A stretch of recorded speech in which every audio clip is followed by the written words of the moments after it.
Salut les otaku, minasan konnichiwa. C'est Sakura-chan et j'espère que tout le monde va bien. Bienvenue dans une nouvelle vidéo où je vous présenterai mes 10 meilleurs animes recommandés par moi-même. Et avant de commencer, je voulais vous dire que quelques jours plus tôt, j'avais publié des stories sur mon Instagram, Animeworld Sakura-chan, pour vous demander le contenu que vous voulez pour cette vidéo. Oui, la vidéo d'aujourd'hui. Et d'après vos nombreuses réponses, j'ai constaté que la plupart d'entre vous ont voté pour les recommandations et les jeux vidéo. Donc me voici avec ma propre liste d'animes préférés dans toutes les catégories. Et puis dorénavant, je ferai des vidéos sur les top animes basées sur mon avis personnel et aussi basées sur les avis des otaku au niveau international. Voilà, c'est tout ce que j'avais à dire. N'oubliez pas de vous abonner et activer la cloche pour toutes les notifications. Likez, partagez et laissez-moi un commentaire si vous le souhaitez, ça me ferait tellement plaisir. Sur ce, let's go.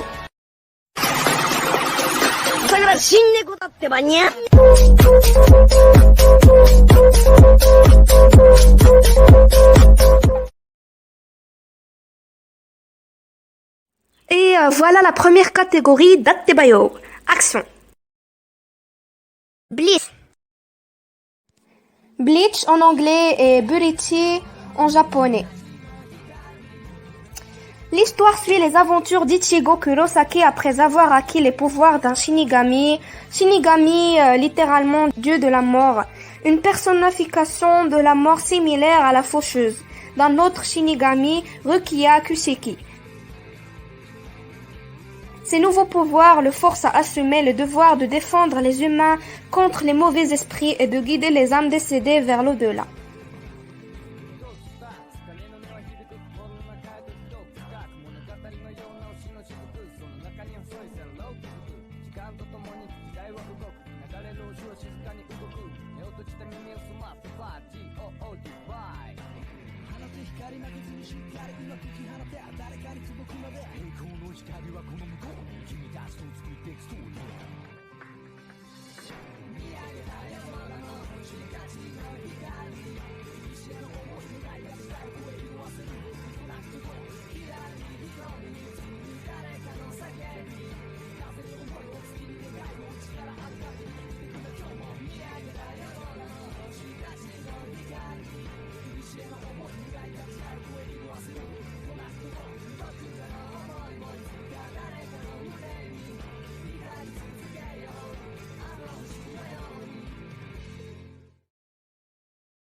Numéro 9, Full Metal Alchemist. Full Metal Alchemist en anglais et en japonais Hakagane no Renkijutsushi, littéralement l'alchimiste d'acier. Dans le pays d'Amestris où l'alchimie est élevée au rang de science universelle, deux frères Edward et Alphonse Elric vivent avec leur mère Trisha Elric dans le Marais van Hohenheim est partie des années auparavant. Cette dernière décédant des suites d'une maladie, les deux jeunes enfants tentent de la faire revenir grâce à l'alchimie. Bravant la loi qui interdit formellement la transmutation humaine, Edward l'aîné perd sa jambe gauche et son petit frère perd son corps tout entier. Ed sacrifie son bras droit en scellant l'âme de son petit frère Alphonse dans une armure. Edward s'engage alors dans l'armée à l'âge de 12 ans, étant qu'alchimiste d'État, réussit l'examen et obtient son nom d'alchimiste, le Full Metal Alchemist. Avec les avantages liés au statut d'alchimiste d'État et leur recherche, les deux frères cherchent au péril de leur vie la pierre philosophale qui leur rendrait leur corps perdu.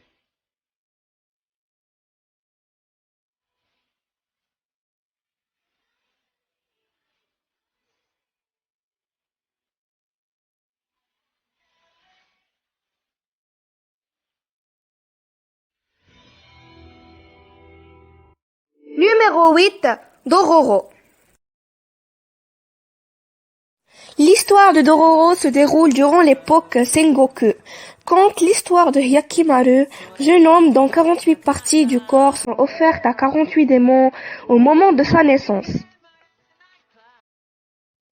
Son père a en effet conclu un pacte avec eux afin d'acquérir des pouvoirs. Il abandonne aussitôt son fils qui est élevé par un médecin. Celui-ci remplace les parties manquantes du corps de Hyakimaru par des prothèses, dont certaines s'avèrent être des armes. Par exemple, ses faux bras qui cachent des sabres. Comme la vue, l'ouïe et ses autres sens lui ont été dérobés, le jeune homme développe des sens surnaturels qui lui permettent de se défendre face aux démons. À chaque fois qu'il bat l'un d'eux, il récupère une des parties manquantes de son corps. Le titre du manga fait référence au personnage secondaire Dororo, un jeune orphelin voyou qui croise le chemin de Hyakimaru et le suit à travers le Japon.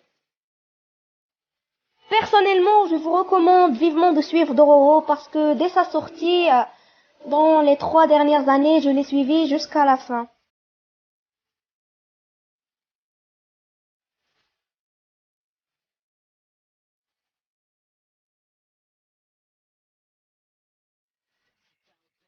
Numéro 7.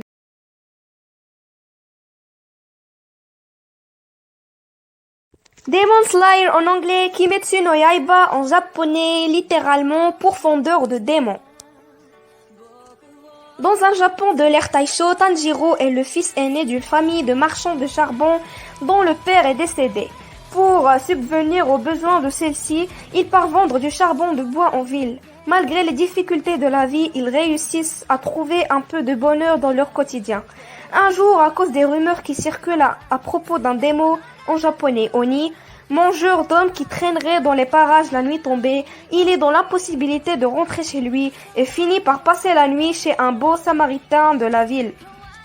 Seulement, tout bascule à son retour lorsqu'il retrouve sa famille massacrée par un démon. Nezuko, l'une de ses petites sœurs, est la seule survivante, mais elle a été transformée en démon. Elle attaque initialement Tanjiro, mais elle continue de montrer les signes d'émotion et de pensée humaine. C'est à ce moment qu'intervient un pourfendeur de démons du nom de Gyu Tomioka. Alors qu'il tente d'éliminer Nezuko, Gyu se rend compte du lien qui unit entre le frère et la sœur Kamado, et décide de les laisser en rognant son sabre. Sur les conseils de Gyu, Tanjiro se rend chez son maître Sakonji Urokodaki pour s'entraîner à devenir un pourfendeur de démons, afin d'entamer son périple pour trouver un antidote pouvant rendre à nouveau humaine sa petite sœur.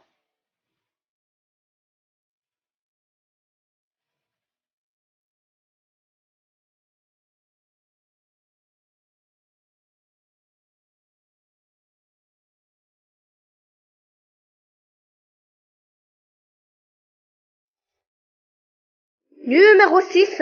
Jujutsu Kaisen. Jujutsu Kaisen, traduction en français combat de sorcellerie, ressemble énormément aux 3 animes One Piece, Naruto et One Punch Man. L'intrigue de Jujutsu Kaisen se déroule dans un monde où des fléaux sont créés à partir des émotions négatives des humains. Ainsi, pour protéger les lieux avec une forte concentration de ces émotions comme les écoles ou les hôpitaux, ces infrastructures possèdent une relique, réceptacle d'un fléau, car l'on ne peut lutter contre les fléaux qu'avec un fléau plus puissant. Ceux-ci sont invisibles aux yeux des humains sauf pour une poignée de personnes, par exemple les exorcistes. Le métier d'exorciste consiste à éliminer les fléaux et ainsi protéger le peuple de ces derniers. Mais cela n'est pas sans risque, car ces fléaux peuvent être plus ou moins puissants. Yuji Itadori, un lycéen lambda doté d'une force surhumaine et membre du club de spiritisme, trouve un jour dans l'abri météo de son lycée une relique de sang S protégée par un sceau. Sasaki et Higuchi, ses amis du club, restent le soir au lycée pour inspecter la relique, tandis que Yuji est à l'hôpital où son grand-père vient tout juste de décéder. La relique qu'ils ont trouvée est un des doigts de Yomen Sukuna, le plus puissant des fléaux. Ainsi, en libérant le doigt du sceau, Sasaki et Ugishi se font attaquer par de nombreux fléaux. Yuji, apprenant l'existence de ces derniers, retourne le plus vite possible au lycée, en compagnie d'un exorciste pour sauver ses amis des griffes des fléaux. Lors d'un affrontement contre l'un d'eux, il décide d'ingurgiter la relique pour devenir plus puissant et ainsi sauver ses amis. En avalant cette relique, Ryomen Sukuna prend possession du corps de Yuji.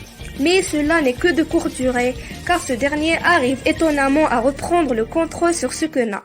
Les exorcistes décident dans un premier temps de condamner à mort Yuji, mais grâce à l'intervention du plus puissant des exorcistes, Satoru Gojo, ils décident finalement d'utiliser Yuji comme réceptacle de Sukuna et de le tuer le jour où il aura avalé tous ses doigts. En effet, cela est la seule façon d'éliminer Sukuna une bonne fois pour toutes. De là démarre une aventure qui mènera Yuji à devenir un puissant exorciste pour sauver les innocents d'une mort indigne et éliminer les fléaux de ce monde pour préserver l'humanité. La première saison de Jujutsu Kaisen est terminée, mais pour information, il pourrait aussi avoir une deuxième saison l'année prochaine, 2022. Désolée, mais avant de continuer, voici une info que j'ai oublié de mentionner tout au début de la vidéo. Tous les animes que je viens de citer dans la vidéo d'aujourd'hui sont en fait des séries d'animes compris entre 12 ou plus d'épisodes. Numéro 5, le fameux Dragon Ball. L'histoire de Dragon Ball suit la vie de Son Goku, un garçon à la queue de singe inspiré du conte traditionnel chinois, la pérégrination vers l'ouest. Son Goku est un jeune garçon simple d'esprit et pur, doté d'une queue de singe et d'une force extraordinaire. Il vit seul après la mort de son grand-père adoptif sur une montagne en pleine nature, dans un paysage ayant les caractéristiques d'une forêt sauvage. Un jour, il rencontre Bulma, une jeune fille de la ville, très intelligente mais immature et impulsive. Elle est à la recherche de cette boule de cristal légendaire appelée Dragon Ball. Dispersées sur la Terre, ces Dragon Ball, une fois réunis, font apparaître Shenron, le dragon sacré, un être immatériel qui exauce le souhait de la personne l'ayant invoqué. Son Goku accepte d'aider Bulma car son grand-père adoptif Son Gohan lui avait dit d'être gentil avec les filles. De plus, le vieil homme lui avait confié l'une de ces boules, celle à 4 étoiles, que le jeune garçon a perdue et souhaite retrouver en son souvenir. Au cours de leur parcours initiatique, ils font de nombreuses rencontres. Son Goku, qui n'était jamais sorti de sa forêt, est amené à suivre un apprentissage auprès de maîtres comme maître Muten Roshi ou maître Korin, et a participé à plusieurs championnats du monde d'arts martiaux, Tenkaichi Budokai. Il mène de nombreuses batailles et finit par devenir vraisemblablement le plus puissant artiste martial de l'univers. Il n'est cependant pas son net.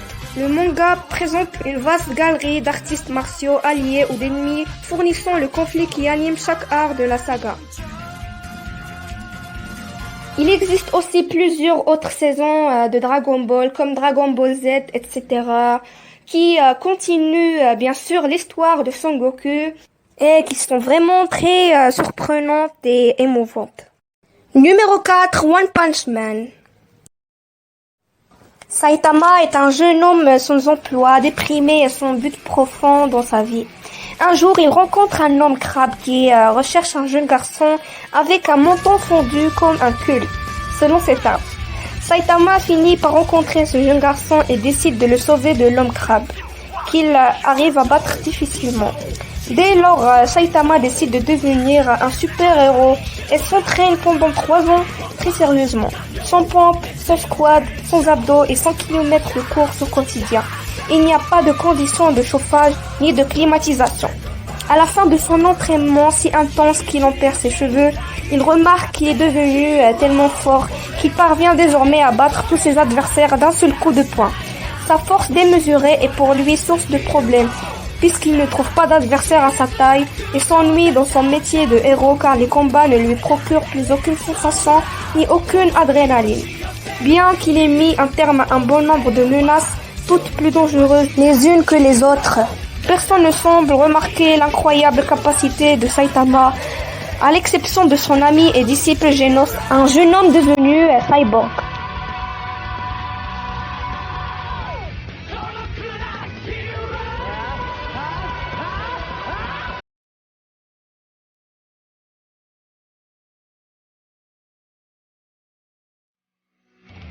Passons maintenant au numéro 3, My Hero Academia. My Hero Academia en anglais, Boku no Hero Academia en japonais. Voici l'histoire. Dans un monde où 80% de la population mondiale possède des super-pouvoirs, ici nommés Alter, en japonais Kosei, on suit les aventures de Izuku Midoriya, aussi nommé Deku, l'un des rares humains ne possédant pas d'Alter. Malgré cela, Izuku rêve pourtant de rejoindre la filière super-héroïque de la grande académie UA, en japonais UA Koko, et de devenir un jour un des plus grands héros de son époque. Un jour, Midoriya a la chance de rencontrer son idole de toujours, All Might, numéro 1 des super-héros. Celui-ci va léguer à Izuku son alter, le One for All.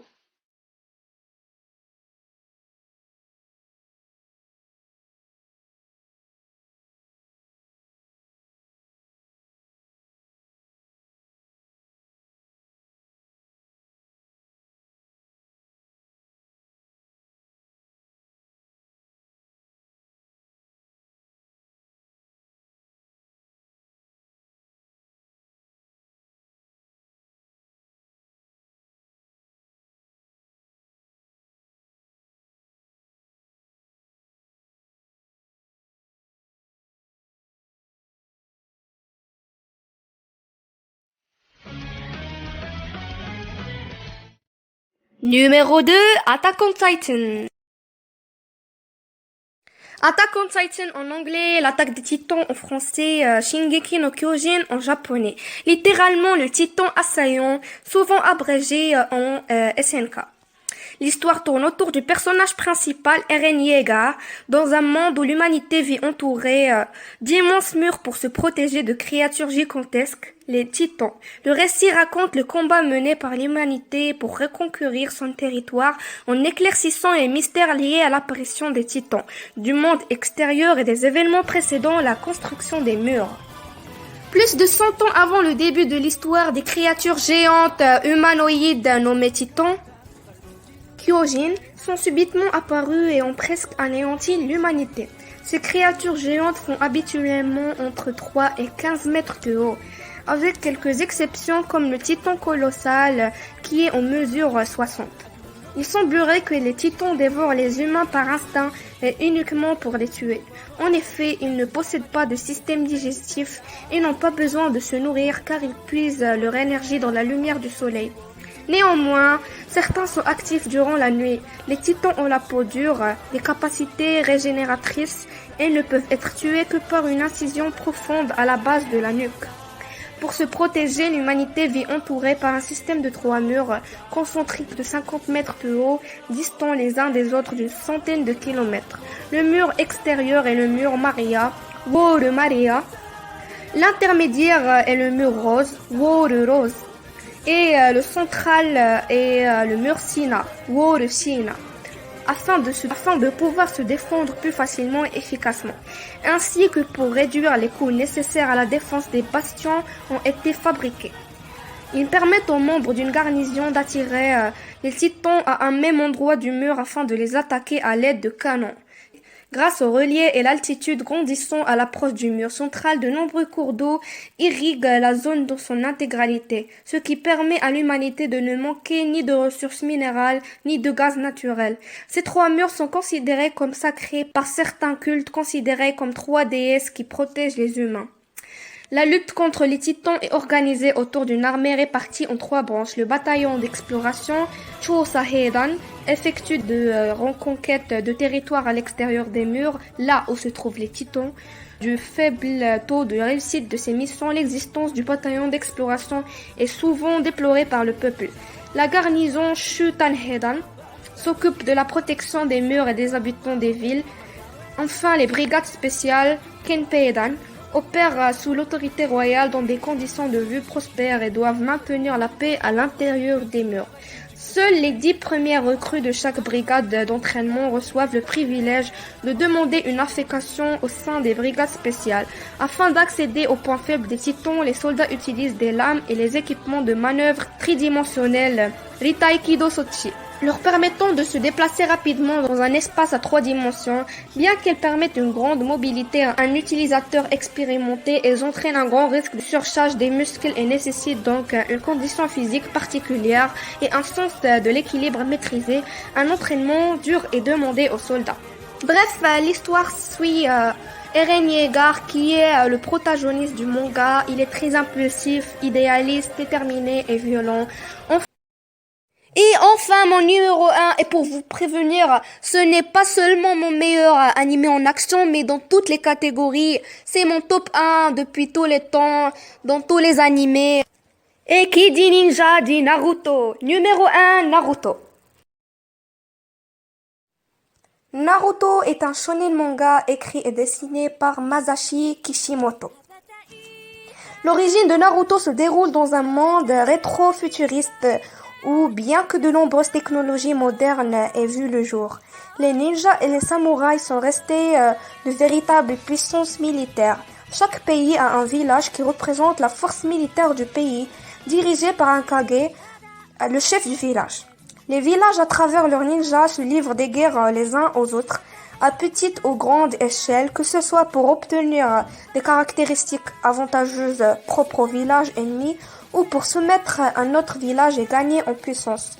Dans ce monde ninja, il existe 9 créatures gigantesques appelées les démons à queue, qui peuvent être scellées dans un humain après une cérémonie. L'humain devient un hôte et dispose alors de la puissance du démon. Il est nommé donc Jinchuriki. 12 années avant le début du récit, l'une de ces créatures attaque le village caché des feuilles du pays du feu, Konoha.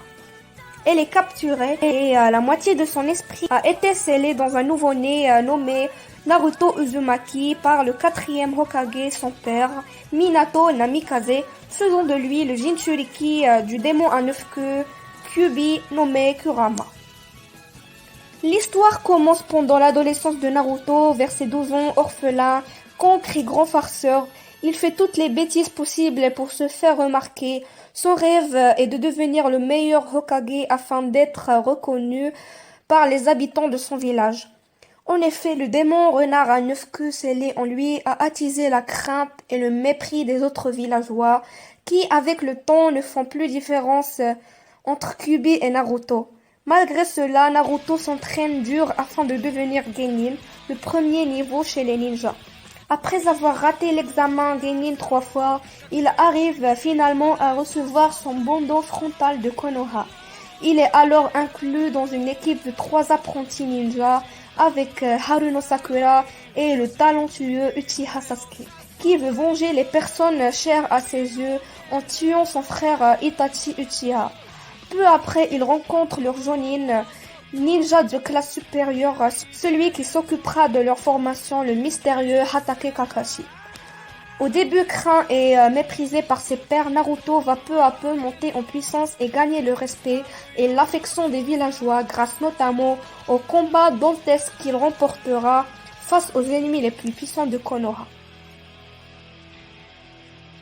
Et pour ceux qui ne le savent pas, mon personnage préféré dans tous les animes, c'est Naruto, ou parfois nous les otaku qu'on appelle my husbando, c'est Naruto, parce que j'adore vraiment sa personnalité. Il a vraiment été très émouvant durant l'anime. Malgré toutes les difficultés, il a pu les surpasser toutes, et toujours en gardant le sourire, même s'il est passé par vraiment des moments très terribles, et j'étais tellement émouvée et émue par cet anime.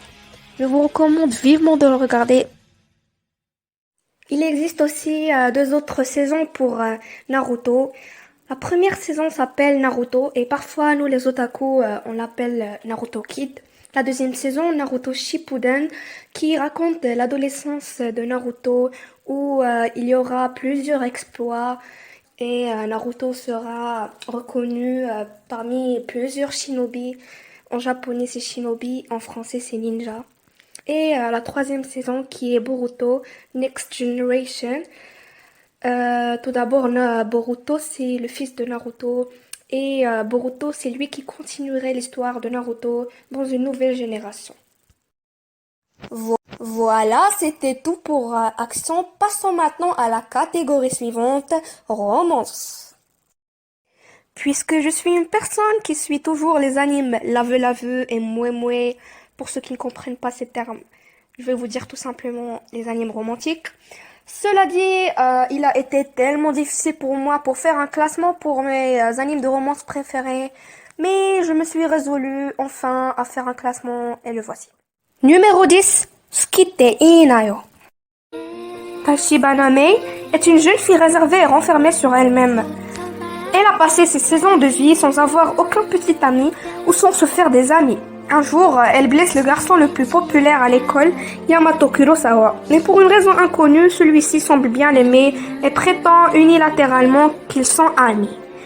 En plus de protéger Mei d'un harceleur, il lui donne un baiser. L'histoire continue en suivant les événements qui entourent Tachibana Mei et Yamato Kurosawa, qui à la fin deviendront un couple très romantique.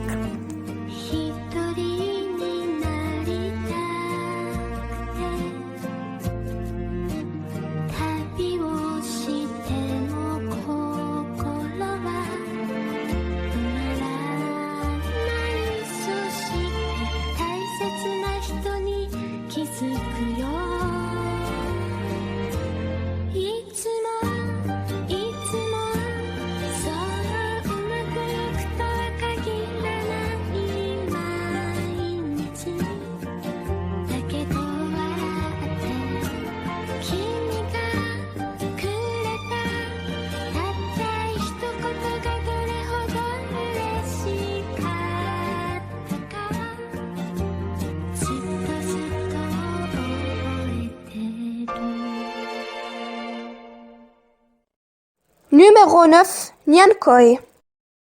Et pour les amoureux des chats, d'ailleurs c'est mon cas, je vous conseille de regarder Nyankoi, littéralement Meow Lover. Junpei Kosaka est un lycéen qui méprise les chats à cause de sa forte allergie envers eux. Un jour, en rentrant chez lui, Junpei met un coup de pied dans une canette vide. Mais il rate la poubelle et décapite malencontreusement la statue d'un dieu local, Jizo, divinité gardienne des chats. Maudit par le dieu, il peut maintenant comprendre ce que disent les chats dans la chatte que possède sa famille, Nyansus. Toutefois, s'il ne remplit pas son vœu de chat, il se transformera en un chat lui-même et selon sa théorie personnelle, il mourra de sa propre allergie.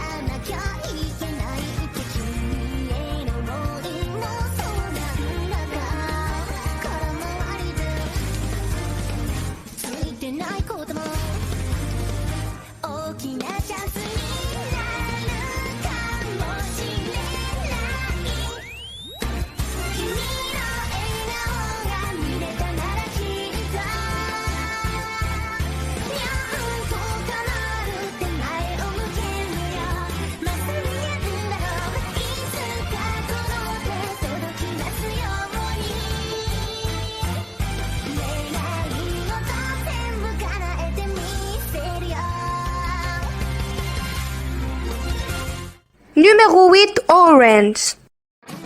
Orange en anglais, orange en français et orange en japonais.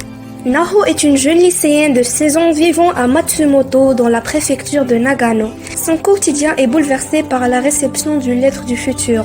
Elle aurait été écrite par Naho elle-même 10 ans plus tard. Cette Naho a désormais 26 ans et est rongée par les remords. Au travers de cette lettre, elle compte empêcher Naho de reproduire les mêmes erreurs et de ne pas avoir son plus grand regret. Ainsi, la lettre contient des éléments sur les événements des mois à venir et des instructions concernant principalement l'arrivée d'un nouvel élève dans la classe Kakeiru. Pour tous ceux qui ont un petit faible pour les animés romantiques et un peu tragédiques, je vous recommande vivement de regarder Orange puisque j'ai versé tellement de larmes en le regardant.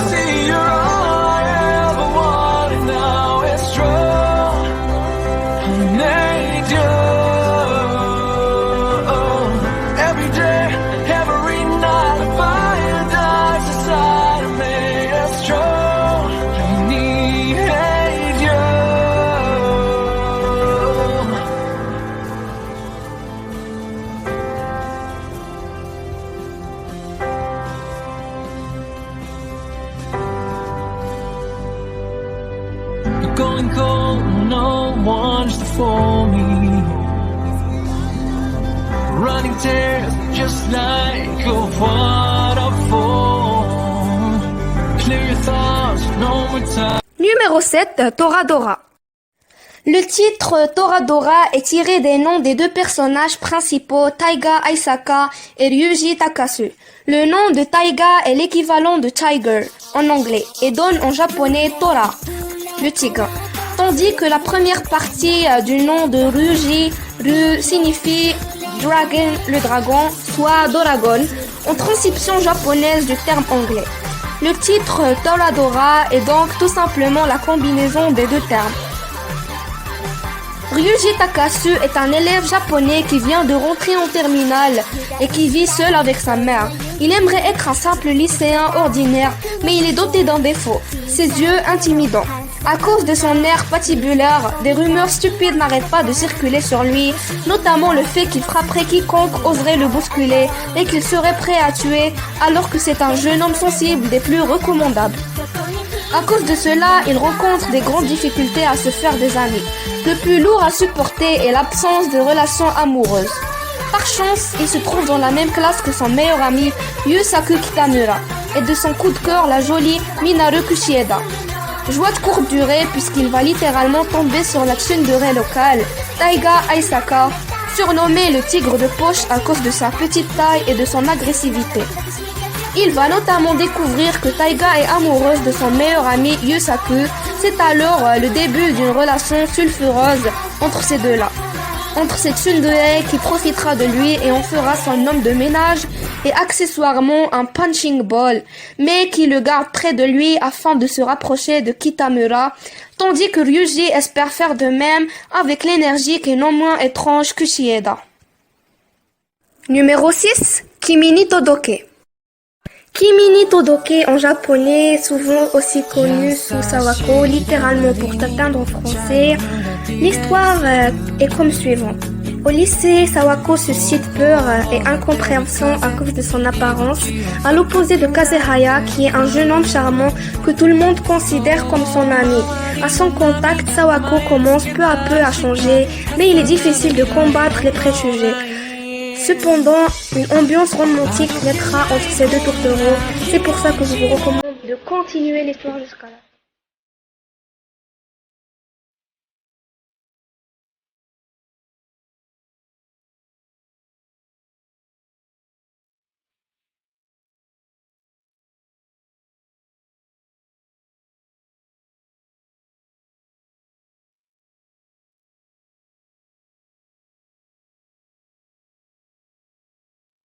Numéro 5, Tonari no Kaibutsu-kun. Tonari no Kaibutsu-kun en japonais veut dire le garçon d'à côté. L'histoire se concentre sur la relation entre Shizuku Mizutani, qui ne s'intéresse à rien d'autre que ses études et son avenir, et Haru Yoshida, qui est assis à côté de Shizuku en cours, mais qui n'est pas présenté depuis la rentrée. Shizuku est chargé de donner des polycopies à Haru, qui est la seule d'emblée et la considère d'office comme son amie. D'apparence froide, Shizuku est touché par l'innocence et le manque de capacité sociale de Haru. Shizuku découvre que derrière cette image de monstre violent et incontrôlable que les autres lui donnent, Haru est de nature douce et timide. Ce dernier déclare rapidement son amour à Shizuku. Cette dernière n'accepte pas si facilement ses propres sentiments envers lui. Auparavant, asociaux, ils s'entraideront pour apprendre à prendre soin de leur nouveau lame.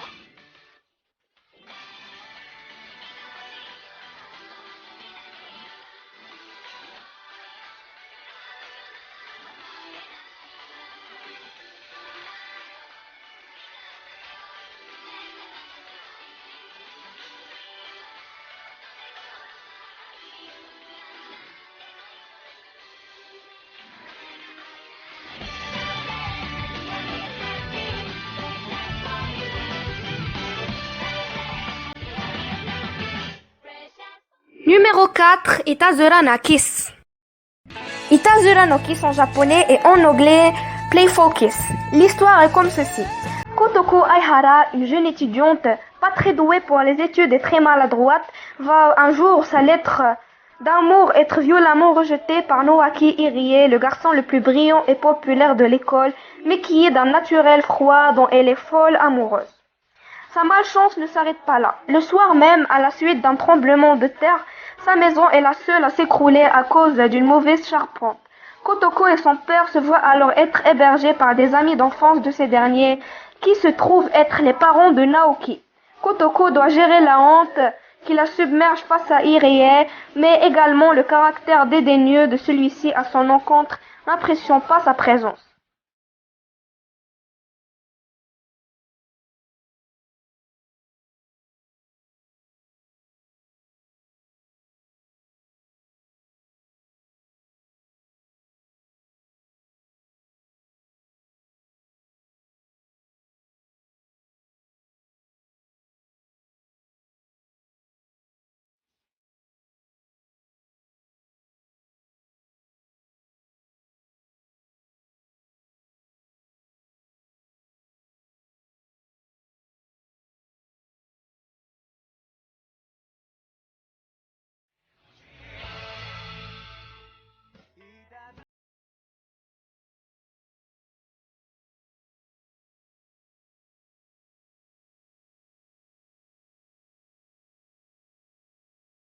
Numéro 3, Okami Choujo to Kuro Oji. En japonais, Okami Choujo to Kuro Oji. En français, La Philo et le Prince Noir. Et en anglais, Wolf Girl and Black Prince. L'histoire est comme suivant. Erika Shinohara vient de rentrer au lycée. Elle veut à tout prix se faire des amis. Mais elle a un gros défaut. Elle ne peut s'empêcher de mentir quand elle se sent perdue. Elle fait alors croire à ses camarades de classe qu'elle sort avec un garçon. Cependant, son prince charmant n'existe pas. À l'âge de 16 ans, Erika n'a jamais eu de petit copain. Ayant des soupçons, on lui demande d'apporter une photo de son petit ami. Elle prend en photo un beau jeune homme croisé dans la rue qu'elle présente comme son petit ami. Ce jeune homme se révèle être Sata, un élève de son lycée dont la sournoiserie n'a d'égal que sa grande beauté. Erika se retrouve piégée par ce dangereux manipulateur.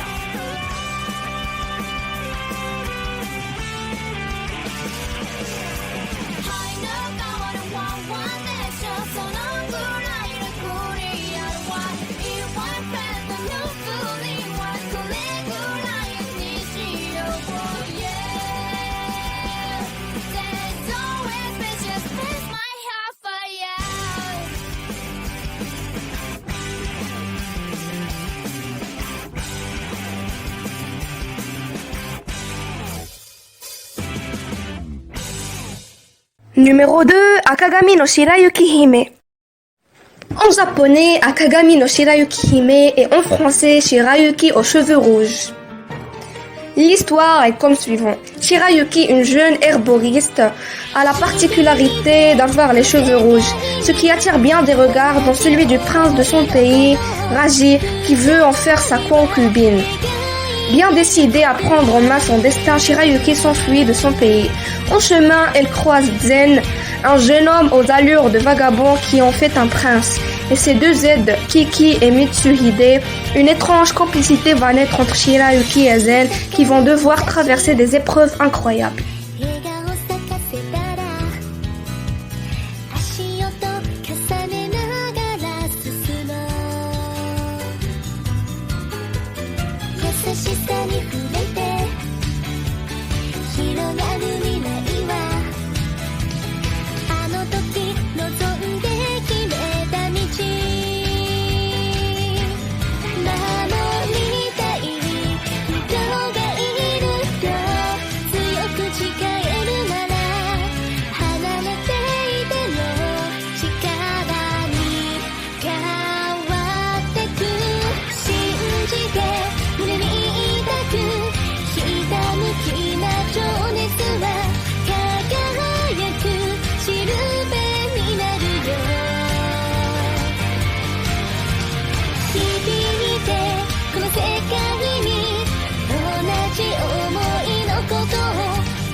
Et mon top 1 que j'adore tellement et que je considère le meilleur dans tous les animes en catégorie romance, Kaicho Amei de Sama.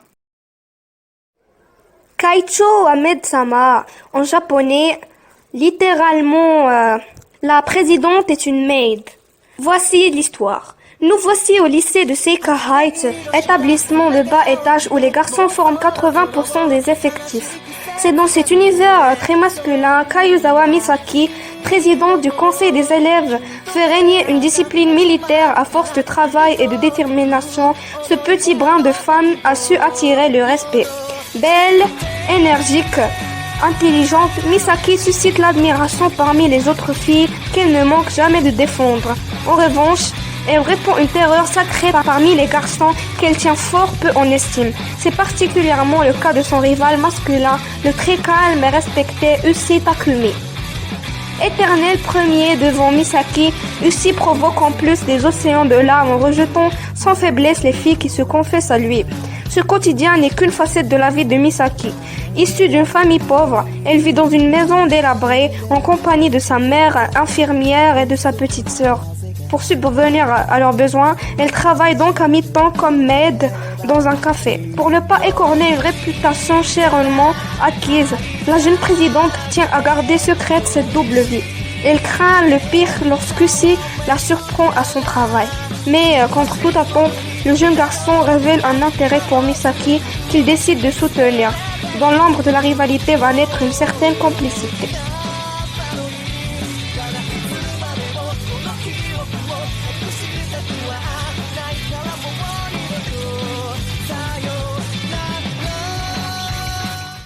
Passons maintenant à la dernière catégorie de cette vidéo, la catégorie aventure.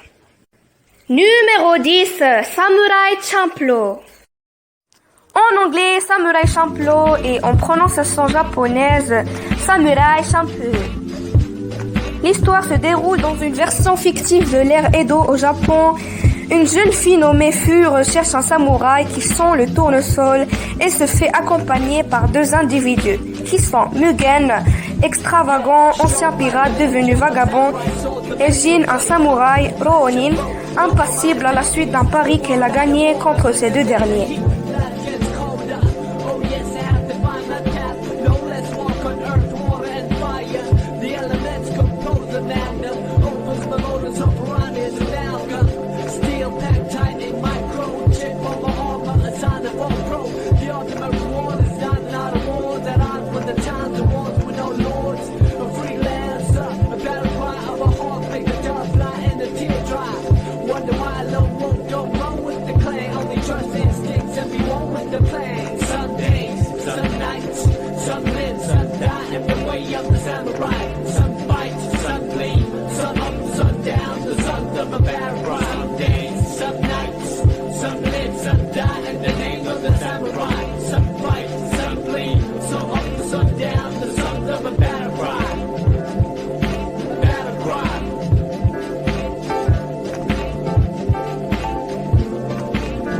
Numéro 9, Akatsuki no Yona. Akatsuki no Yona, littéralement Yona, princesse de l'aube. L'histoire conte Yona, princesse du royaume de Kooka, qui a grandi dans l'insouciance. Depuis son enfance, elle est choyée par son père et protégée par son garde du corps et ami d'enfance, Hak. Le jour de ses 16 ans, Yona est heureuse. Son cousin et amour secret, Suwon, vient lui rendre visite pour fêter son anniversaire. Et elle compte bien lui avouer ses sentiments. Mais rien ne va se passer comme prévu. Forcée d'abandonner sa position, elle va devoir se battre pour regagner le trône qui lui revient de droit, ainsi que pour sa survie car le pays de Kooka est rempli de dangers.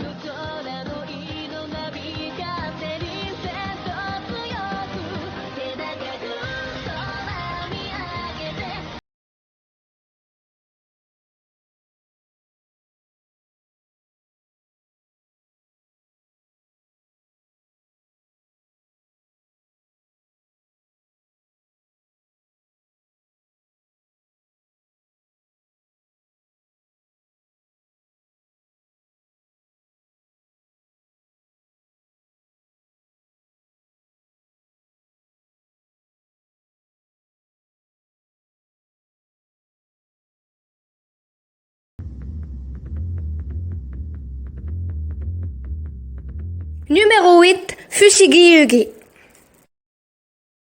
Si vous vous demandez bien pourquoi j'ai choisi Fushigi Yugi parmi les animés de la catégorie aventure, voici la raison. Miyaka est soumise au stress des examens. Un jour, en accompagnant Yui, sa meilleure amie, à la bibliothèque, elle trouve un livre nommé Les écrits des quatre dieux du ciel et de la terre. Mais ce livre est magique, et les deux jeunes filles sont aspirées dedans. Dans le monde du livre qui ressemble à la Chine ancienne, elle devient la prêtresse de Suzaku, un des quatre dieux, protecteur du pays sud avec pour charge de protéger le royaume. Mais la prêtresse de Seiryu, dieu protecteur d'un pays rival, n'est nulle autre que Yui qui est devenue la prêtresse après avoir compris que Miyaka était surtout revenue pour Tamahome et non pour elle. Avec l'aide de Tamahome et des 6 autres étoiles de Suzaku, Miyaka va tout faire pour retrouver Yui et rester aux côtés de Tamahome. Elle veut invoquer Suzaku, mais tout ne va pas se passer comme elle le veut.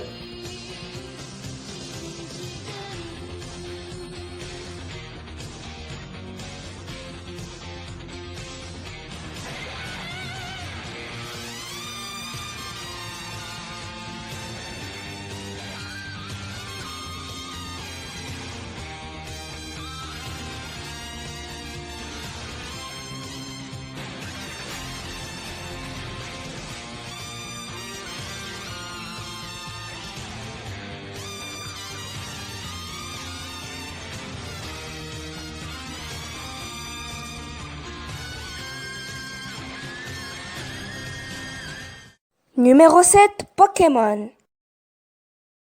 Qui est-ce qui ne connaît pas Pokémon? Le nom Pokémon est issu de la contraction de Poketo Mansuta, traduisant l'anglais Pocket Monsters. Dans l'univers des Pokémon, les animaux du monde réel n'existent pas ou très peu. Le monde est peuplé de Pokémon, des créatures qui vivent en harmonie avec les humains, mais possèdent des aptitudes quasiment impossibles pour les animaux du monde réel, tels que cracher du feu comme Dracofeu, ou encore générer de grandes quantités d'électricité comme Magnéti. Chaque sorte de Pokémon possède un nom qui peut à la fois être utilisé pour parler de Pokémon individuels ou de l'ensemble de Pokémon de la même sorte. Certains Pokémon dits légendaires sont les seuls représentants de leur sorte et dans les jeux récents sont des entités incarnant une puissance naturelle. Dans la série animée, les Pokémon ne peuvent prononcer en règle générale que leur nom. Mais il existe quelques cas rares où des Pokémon ont appris un langage humain, comme le fameux Miaous de la Team Rocket. Des humains utilisent ces aptitudes dans leur activité professionnelle. Ainsi, les caninos de l'agent Jenny l'aident à poursuivre les criminels. Certains dressent les Pokémon pour organiser des combats entre eux, transportant généralement les Pokémon dans des Pokéballs, des balls compacts où un Pokémon peut être contenu.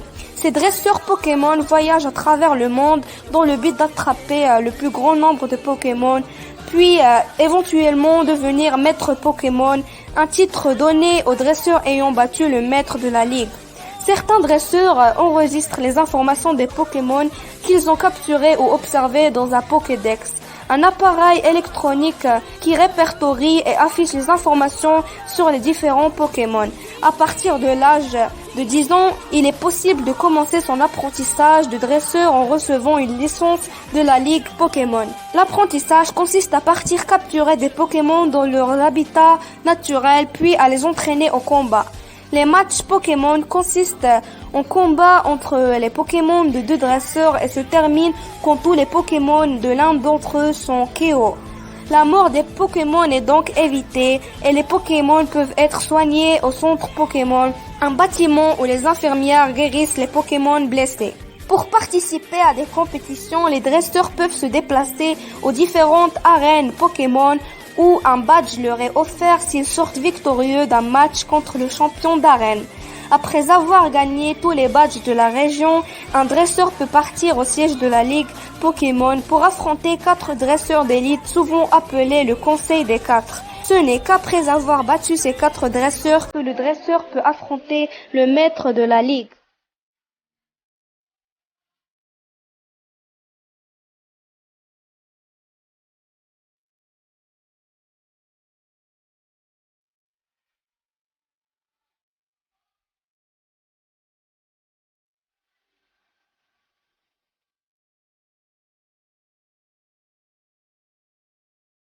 Numéro 6, Danmachi.